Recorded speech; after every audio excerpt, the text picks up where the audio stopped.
Summer is here and time to have fun and gather our thoughts. Many activities taking place, many projects and initiatives that will benefit our community.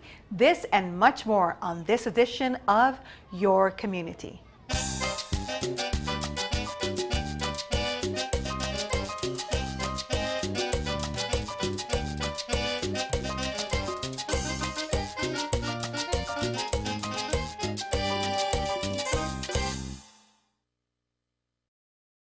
Welcome to this edition of Your Community, City of Winston-Salem's informative TV show. This is your host, Miriam Hernandez. Today, we bring you information on what is the International Village and why do we have this festival in our community. We will also learn of a new program that the Human Relations Department has brought to our community and who they have partnered with. Also, our mayor will talk to us about an initiative that he is undertaking and how we can all help.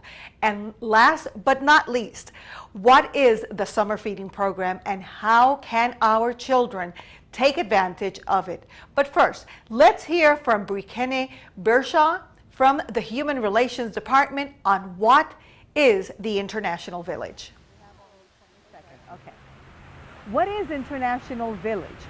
So International Village is our local international cultural festival that celebrates diversity in Winston-Salem area. It showcases the background and the heritage of Winston-Salem residents. The idea behind it is that it encourages diversity, and so people get to learn more about other cultures, and it helps building better communities in order to prevent racial, ethnic, or any cultural barriers. So it started in 2010, and in 2012 it grew from International Row into International Village, and this year it's gonna be held here in Corponing Plaza in September 6th. Okay, now was this part of another type of event? It actually was part of Rock the Block, but this year the Human Relations Department decided to go on its own. Now, approximately how many countries are usually represented, and which countries, if you can remember? Countries like Ethiopia, Germany, Greece, Asian countries, India, and Jamaica.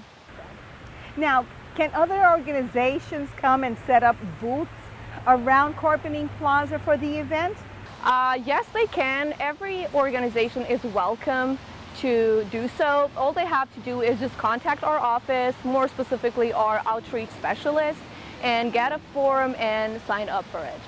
Now, what type of activities go on during the festival? The type of activities that we have are music. We usually have different bands, and then we have informational tables, arts and crafts, and fashion shows.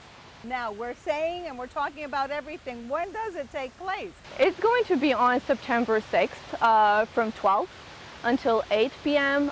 Here at Corponing Plaza, downtown Winston-Salem. So then would you encourage people to come? How would you encourage them? I encourage everyone to come at this event. It's a very good opportunity for people to connect and learn about different cultures. Remember, International Village, September 6th from 12 to 8 p.m. at Corponing Plaza. This next segment is also a Human Relations Department project. It's a project where many nonprofits and government agencies can work together to bring better services and understanding to our community. Let's hear what Wanda Allen Abraha, director of this department, has to say about this new project. I understand that the Human Relations Department was selected by the UNC Chapel Hill Latino Migration Project to lead a community effort. What is this community effort? The UNC Latino Migration Project is actually a program that is under the Building Integrated Communities program. Building Integrated Communities, or BIC, is a program under UNC Chapel Hill. And so we, being the Human Relations Department in the City of Winston-Salem, competed for an in-kind grant to basically be able to work with the staff at the Latino Migration Project to reach out to all international populations here in Winston-Salem. It is called the UNC Latino Migration Project. However, it will be focused on more than just the Hispanic Latino community. It will include all of the international community here in the city. What's the overall or general goal of this effort? The overall goal is to try to synthesize government and the community leadership that we have here who already work with international populations. So in other words, in government, with municipal government within the city of Winston-Salem, we are trying to link up all departments that work heavily with the public, namely the international community. And so any department who works regularly with people and any department that needs to have their message or their services or their information communicated to people in various languages, we want to include them as a tie-in to our federal obligations under the Limited English Proficiency Program. And so we will link up our internal departments with community leaders who already work, again, with the international population. What are the outcomes? What are those desired outcomes that you have with this effort? Well, our desired outcome is to really eradicate language barriers. We've found that oftentimes there are lots of language barriers that inhibit or prevent people from being able to access what they need, whether it's information about housing, fair and affordable housing, whether it's about health care, education, transportation needs, and so on. A lot of people just do not know where to go, particularly when they're new to a community. If they're from a different country, they don't even know the language. They can't speak the language, they can't read the language. So we want to sort of make a one-stop shop, so to speak, for the international population and develop some type of a resource, whether it's online or whether it's a tangible resource for people to be able to consult and look at and say, well, if I need a driver's license, where do I go? If I need to find affordable housing, what do I do? If I need to know the bus route, then where do I go and where is that information? And so basically just to synthesize all of that information, make sure that we have all stakeholders who would be interested in providing that information in the planning process at some point to make it really clear to those who are in need. So we're going to be relying heavily just on other organizations who sort of mirror what we already do citywide, but have their areas of specialty. And they may also have people on staff who are already well versed in the needs of the international community. Now, Wanda, is this going to be like an effort that will be ongoing, or will this have like a time frame? This will be an ongoing effort, Miriam. We're hoping to have this going on for a couple of years. The way this will work is we will have, again, our stakeholders here in the local community to get together, brainstorm, create a plan of action, and decide what it is we need to tackle. We do know that those areas that I've already mentioned are very definite areas that have gaps. We have a need to have some information conveyed in various ways, in various languages, and in various modes. And so that is definitely something that will take time. It's not something that will happen just over the course of a week or two or a month or two. And so over the next year or so, beginning in the fall of 2014, we will begin that process of coming up with a plan of action and having some very specific thoughts on what we need to do and who we need to have involved. And then after that first year, UNC Chapel Hill, the staff there, will continue with helping us to have performance measures in place to make sure that what it is that we've come up with through our plan of action is actually working. Because we want this to be something that works. We want it to be something that's sustainable, tangible, and that is for the long term. And hopefully all we'll have to do after that is just continue updating that information as needed. Now, Wanda, I see everything you're saying here. It's a huge project, and we know and understand that Chapel Hill will be coming in and they will be helping out. Now, can the community help out? Do you need the community's help? We certainly do need the community's help. What we're trying to do is make sure that the international population is well integrated into the Winston-Salem community. And so the only way to do that is to rely on the experiences, the guidance and the advice and feedback of those who are newcomers to our immediate community, being the city of Winston-Salem, and also Forsyth County. And so we would love to hear from anyone who may be a recent immigrant, recent being within the past 5 years or so, and have their feedback so that we can include it to make sure that we are studying that as a needs assessment area throughout this process. And also, again, we're going to be relying a lot on community leaders who already work with people within the immigrant community here so that they can in turn get that information and share it with our committee. So we do have a committee that has already been formed, but as time goes on, we will continue to probably change or transform the committee as needs arise, because we do see this as being an evolving, a developing process. And at one point, we may need certain people, and at other points, we may need to bring in other people. So definitely any community feedback is welcome, and we encourage people to contact the Human Relations Department for any information that they may want to share. And the quickest way to get that information to us would be through CityLink 311. Let's take a break for a commercial and we'll be right back. People think I'm trash, but they're wrong. Today I'm just an aluminum can, but one day I could be a stadium.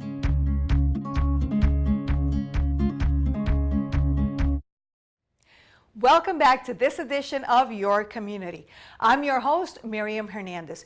Before the commercial, we heard from our Director of Human Relations Department about the Latino Migrant Project. The department has a big endeavor in their hands, but together with other government and nonprofit agencies, we know it will be a great one.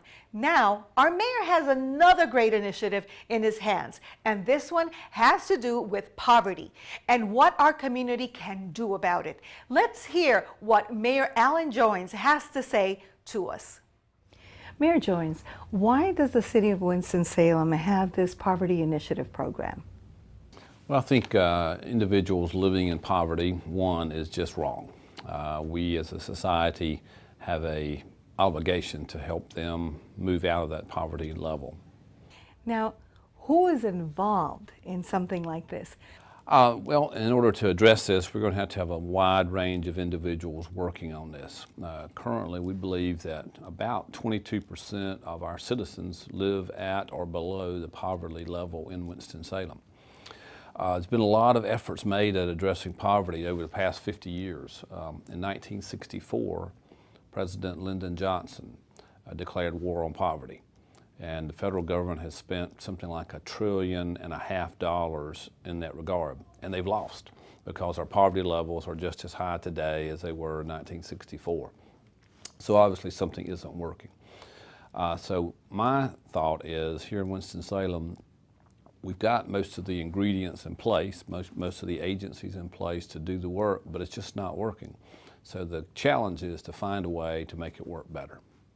Now, how do you hope to accomplish all of this that you're talking about? Well, I recognize it's a huge problem. However, I've been very encouraged by our work on our homeless initiative, for instance. 7 years ago, we created a 10-year plan to end chronic homelessness in Winston-Salem. In that 7 years, we've reduced chronic homelessness by 58%. We did it by having, one, a good solid plan to work on, and then secondly, we had great people leading that effort. We had a chairman from BB&T Bank, who is the chief operating officer there, who brought a real business acumen to our efforts, and we got community buy-in. So I think we'll try to do the same thing with the poverty initiative. We will get a group of what I'm calling thought leaders together. Instead of having a task force, we're going to have a thought force together and look at what's going on in Winston-Salem specifically. And these individuals hopefully will help us ask the hard questions on why it isn't working. And from that, we can then develop a plan. And then with these individuals, community leaders that I've asked to join on this effort, we perhaps can then create the initiatives and the energy we need to actually implement it. Now you're looking for people in the community. So then how can we get involved? Right, I think what we're going to do is put together this thought force. It'll be a small group, probably 8 to 10 people. But then during the 4-month or so period that they're working, we will be asking the various agencies and individuals who have ideas, who have programs that are working on this, to give us that feedback and that input as we are trying to develop our plan. So there'll be ample opportunity for anyone who wishes to give feedback or input. So when you say anyone, we're talking about the organizations, nonprofit organizations, any type of organization, but as well community people, because that's one of the things that probably can also link all this together. Absolutely. We want to really hear from individuals who may have come out of poverty. How did they do it? What was the key things that helped them? We want to hear from people who are currently in poverty, maybe what they see are things that are keeping them from being able to move forward. Is it training? Is it transportation? Is it education? What are those things? So in addition to the agencies that are doing the work out there, we may hear from an agency that says, if we only could do it this way, if we only had this particular piece of legislation, we could make a bigger impact. And frankly, what I think we may see is that some of the agencies may need to work closer together, to collaborate a little stronger together and get out of those silos and kind of look at it jointly in some cases. All right. Now, how many other cities, or has any other city tried something like this before? We're aware of some cities that have tried this initiative. I'm not sure how successful they've been. We've looked at some of the plans that were created. For instance, Providence, Rhode Island did a major undertaking, a major study of poverty and came up with a plan. The interesting thing that we saw in their plan was that the recommendations that they put in there, we're already doing a majority of them already in Forsyth County. So that's when I said we've got most of the ingredients in place, they just don't seem to be working correctly or right or as effectively as they could be. So we're continuing to look for new ideas and for other cities' successful pieces, and what we may find is we can take a piece from this city and a piece from this city and a piece from this city and kind of pull them together. But for the most part, I think we've got most of the pieces in place already. That's great to know, because our community does know that we have very strong leaders that can get up there. I just heard about the summer feeding program of the school system as well. Would that be an organization that would work together with you all? Yeah, absolutely. And certainly if our young people aren't getting proper nutrition during the summer or during the school year, then it's very difficult for them to be prepared and to be successful in schools. What we found is that during the summer, many of our young people who are not getting the proper nutrition, when they come back to school, it's difficult for them to catch back up, because they just have not had the energy and the effort during the summer months to stay up. So education is a key part of it. Because we have to look at poverty in a number of ways. It's the individuals that are already in poverty and their children, and how do we prevent the children from staying in poverty or returning to poverty, even if you're able to move a family out of poverty today. How do we make sure that it's not a cyclical issue where their children may slide back into it because of, that's been the role they've seen in their lifetime. So we've got to attack this problem on several fronts, the young people, the current family, and maybe some systemic issues as well. Now, is there anything else you would like our public to know, or let us, how do we come to you? How do we do this? Who do we contact if we want to form part of something like this? Well, certainly what I'd like folks to know is that we're sincere about this, that we realize this is a major issue facing our community. We're also realistic. We know it's a very difficult one, and that we can't eradicate poverty in 10 years like we're trying to do homelessness. It's more of a generational issue, but that we're serious about it. And I believe sincerely that we can impact it, maybe reduce poverty by 10% or 20% over a 5-10 year period. I'm not sure what that will be. If individuals who are interested in giving us input, certainly Evan Raleigh in the city manager's office is our chief staff person that's collecting that information, and can work with him in that regard. Our mayor has great plans for this initiative, so let's help him accomplish this for the benefit of our entire community. Our community is already taking action on poverty, like our mayor mentioned, and one of those agencies taking action is our Winston-Salem Forsyth County School System. We asked Ashley Lauren Richards, Child Nutrition Director, to talk to us about one of those programs, the Summer Feeding Program. Let's listen to what she has to say about it. What is the Summer Feeding Program and who sponsors this program? Well, the Summer Feeding Program is an extension of the National School Lunch Program that we run in all of our schools countywide throughout the school year. And it allows us to bring meals to students over the summer months when school is not in session. What age group can participate of this program? Any children 18 years of age or younger can participate in this program. It does not matter which school they go to, whether they go to public school, private school, it's any age under 18. What days and times does this program function?